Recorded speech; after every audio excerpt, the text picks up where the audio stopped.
این مؤسسه تحصیلات میانه عمومی نمر 21 دهه رومت.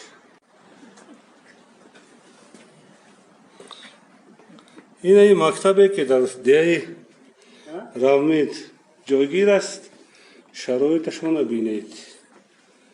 اینجا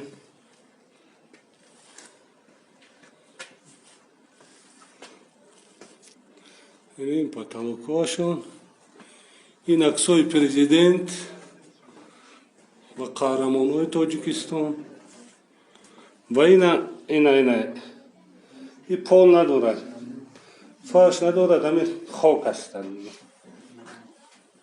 اینجا بسیار نمنوک است.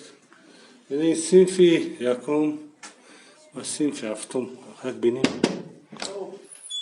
السلام علیکم. سلامتی خوب. چند کسی شما در صنف هفته بفکرم؟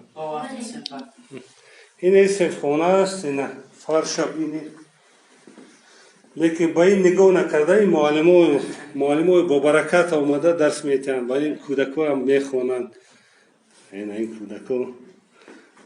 کودکای نورانی. این شرایط. سلامت باشید. اینا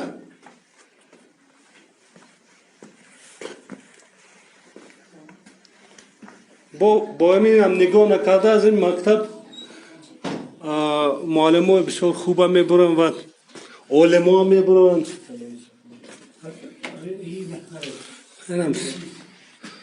اینجا نمناک است بسیار.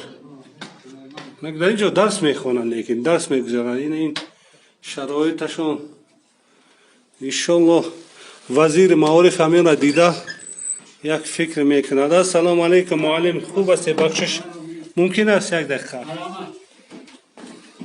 صنف چندم اینجا ده؟ اینجا صنف 9. صنف 9 اینجا میخواد 3 کس هم اینجا ده؟ همگی 3 کس. بسیار نمنوک است اینجا. این دیوار زمستان تماما نمیشود خواندن. یعنی این دستگاه. خیر خدا نگهبانتان.